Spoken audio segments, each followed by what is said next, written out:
meron sila dong SUV and trucks. Pupuntahan natin. Tapos used cars nandoon, papakita ko na rin sa inyo. Titignan natin yung mga prices. Yun, napakadaming SUV rito. So dito sa lugar na to, ito na yung mga used cars na mga SUVs nila. Tapos syempre meron din dito na ito nga, yung Honda Civic. Ito na black oh.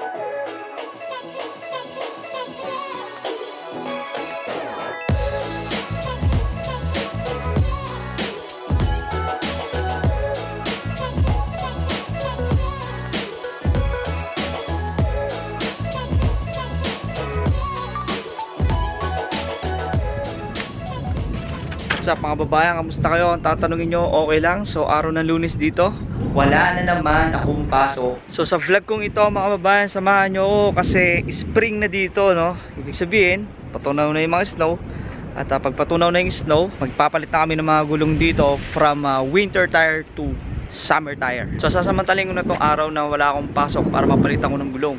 Yan yung gulong ni Malib. Tatanungin nyo nga pala anong coaching meron ako. Chevy Malibu 2019 RS. So ayun yung kotse ko. Isa sa mga nagustuhan ko dyan, yung rim ng kotse nito, yung stock na rim ng kotse nito. So ngayong araw na to, samahan nyo ako kasi papalitan natin yun. Kamusta nga rin pala yung mga kababayang OFW dito sa Canada at sa iba't ibang panig ng mundo. Sana nasa mabuti yung kalagayan. Kung quarantine, lockdown sa lugar nyo, sunod na lang tayo sa batas. So bago yan, papakita ko muna sa inyo yung gulong ni Malib. Yan. So naka winter tire siya, makakapal na makapal pa siya. So hindi pa siya ganong laspag nitong last winter. Alam nyo ba, pagkapunta natin doon mamaya, pagkatapos kong mapapalitan ng gulong to, ikot-ikot tayo doon sa may dealership ng kotse ko. Tapos papakita ko sa iyo kung magkano yung mga used car, yung mga trade-in doon sa may dealership nila. Titignan natin kung magkano yun. Tsaka syempre, titignan na rin natin yung mga brand new na kotse na ino-offer nila ngayon doon. Kasi nung bago ako dito sa Canada, may liga akong tumingin-tingin ng mga trade-in na kotse, yung mga used car. Dito sa mga iba't ibang dealership dito, mga Toyota, Honda, yung mga ganun. Isa rin yung sa mga tinitignan ko, marami ako nakita at nagustuhan doon, pero bumagsak din talaga ako sa brand new. So ngayon ang gagawin ko, hahakutin ko yung gulong niya nandun sa may basement ng bahay namin. Apat yun, medyo mabigat-bigat yun kasi malaki yung gulong. Si Papa nandun sa CR. Hahakutin ko, isa-isain ko dito yun, mabigat yun. Pero syempre, kailangan ng pagtiyagaan din. So ang malupit pa nga dito mga kababayan, habang nandito si Mama. Ma, hi ka muna. Hi! Hindi ko alam kung libre yung installation o yung pagbalik ng aking summer tire dun sa kotse. Kasi last time nung nagpapalit ako, nung pinalitan ko yung gulong ko ng winter tire, free yun, zero charge. So sa pagkakataong ito, kasi last night tinanong ko yung agent ng kotse ko, tinanong ko sa kanya kung yun nga, free pa rin ba yung pagkakabit ng summer tire ko. So check niya daw ngayong araw. So naka-schedule ako, appointment based kami dito ng alas 3, alas 2 na ngayon. Malalaman natin kung libre ba o hindi. Pang, hi ka muna. Si Papa sikat na. Ang Papa kong tagapayo. Mayong adlaw! Mayong adlaw mga Bisaya sa Tibo Kalibutan! Ano yung tipo kalibutan? Ayun, nagkuhan. Ay. Mayong adlaw sa mga Bisaya sa Tibo Kalibutan! Ano nga yung tipo kalibutan? Mag-ayo-ayo lang! Ayaw mo guwa sa balay ninyo, diyara mo sa inyong balay. Salamat! God bless! Okay na daw yun. So ngayon mga babae, napunta natin yung gulong ko. Nandito sa may basement, papakita ko sa inyo yung gulong. So ito yung gulong ko, hakutin ko to ng isa-isa. Naka-plastic siya kasi tamang-tama. Ilalagay kasi sa may passenger seat sa may likod ng aking kotse. Kailangan talaga syempre na may plastic siya. So wait lang mga babae, nakakutin ko lang to. Medyo mabigat eh.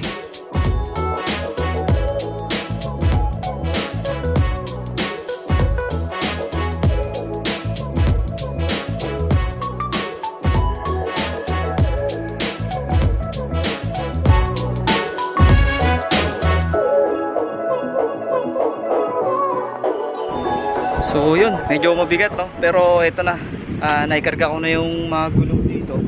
Tatlo dito sa may loob, tapos sa may trunk isa.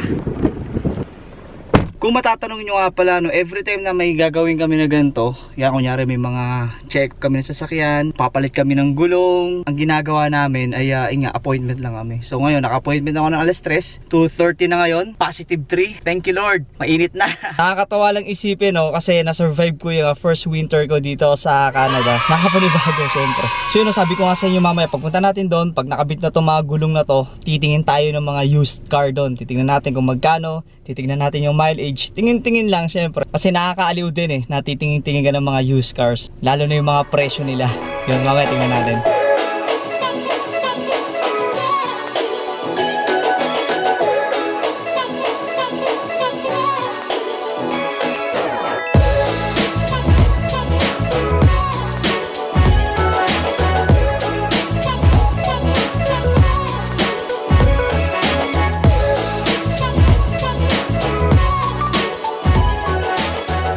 So yun, mga kababayan, nandito na ako sa dealer ng ito nga, ng sasakyan ko.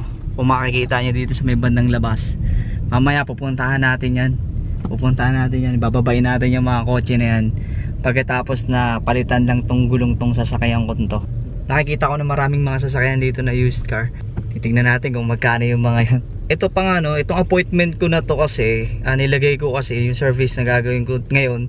Nakalagay doon sa appointment ko, tire rotation at saka change ng wheels.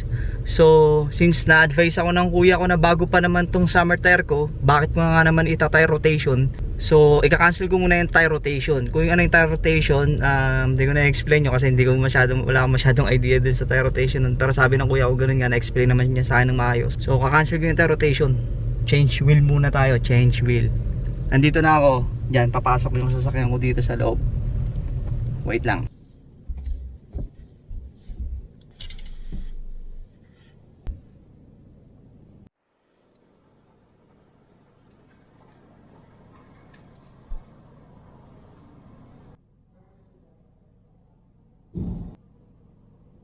Nandito na ako sa loob ng Chevy Township Service. Actually, ito ang sinasabi ko sa inyo na kaibigan ko, si Sir Daniel. So, Sir Daniel, ito, napaka niya. Lagi siyang nadya-jump para pag may kailangan kami rito sa Township Chevy, siya yung kinokontak lagi namin. So, Sir, sabi ko nga sa akin kay Sir na ito, invite mo sila na ito, na ibisitahin ka naman dito sa Township Chevy. Maski kung gusto mo mag-say hello sa akin o magbibisita lang to see sino nagtrabaho dito, pwede. At saka in the future kung kailangan nyo nang i-service yung iyong sasakyan para dito sa township, pwede rin. At saka kung gusto nyo bumili ng sasakyan, then dito rin po ako para sa inyo. Parang maglingkod? Diba? Para sa iyong sasakyan. So, saan ka ba nila matatagpuan, Sir? So 34 Water Street dito sa Summerside, PI. Yun, so yan, kontakin nyo na rin si Sir. Lang siguro, pag gusto nyo ng contact details, reach out, just add me on Facebook. add nyo na sa Facebook. Lalagay ko na sa description ng vlog na to. Sir, thank you. No problem. Yan. Social distancing, we're practicing. Thank you, Sir. See ya. A few moments later. So, yun mga kababayan, no? Yan, nakakuha ko na yung kotse ko. Ito na si Malibu. Yan. So, kung magkano yan, pag-uusapan natin dito sa loob ng sasakyan. Kasi ito, nakuha ko na. So, ang ginastos ko lang dito sa kotse na to ay $40.19. So, na-expect ko mga around 80 nakakatawa talaga kasi ganun lang talaga ang charge sa akin. So ngayon napupunta tayo sa may bandang likod, papakita ko yung ito nga yung kabuuan na itsura ngayon ni Malib na may free car wash pa. Nakakuha ko ng free car wash. Tapos ikot-ikot tayo sa may likod, titignan na natin yung mga used cars.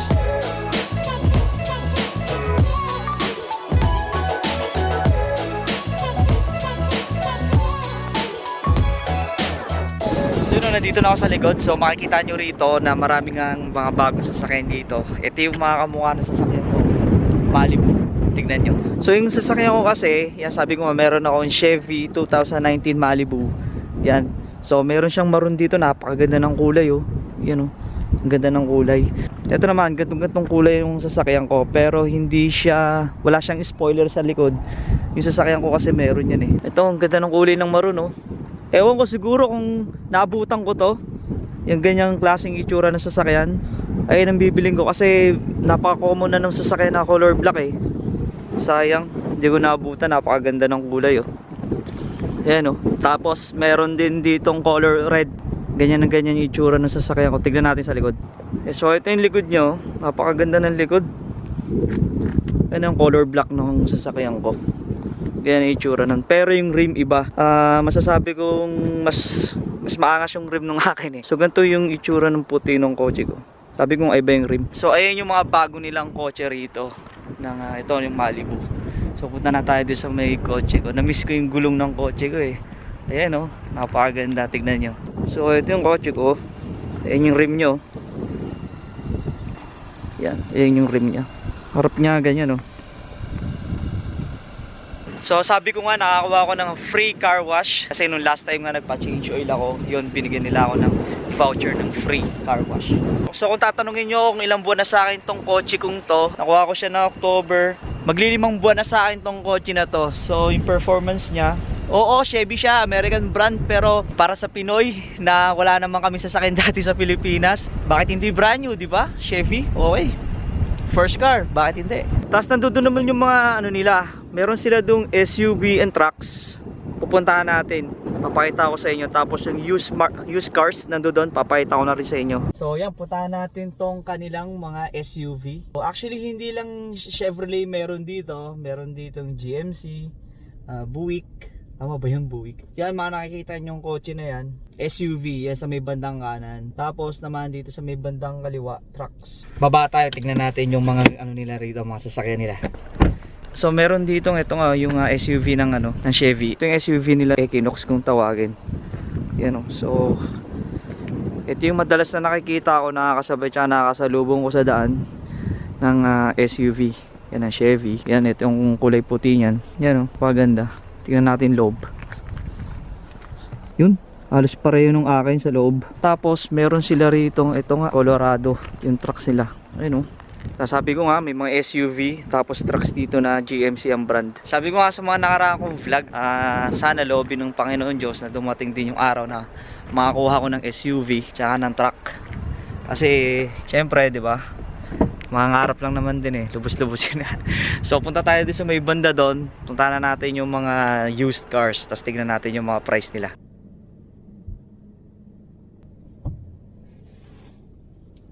So dito sa lugar na to, ito na yung mga used cars na mga SUVs nila. So sa mga nagtatanong kung may Honda ba rito na SUV, meron no, Honda CR-V na puti. Sinasabi dyan na pabayaran mo siya ng ito nga, 157 bi-weekly. So meron din ditong Nissan Rogue, yan, SUV. Tapos Ford, meron din silang Ford na mga used car yan dyan na SUV. So simula rito papunta doon, puro ano yan, mga used car. Mga trade in nila siguro rin yan. So ang gagawin ko, pupunta na ako doon, tignan natin yung mga sedan nila.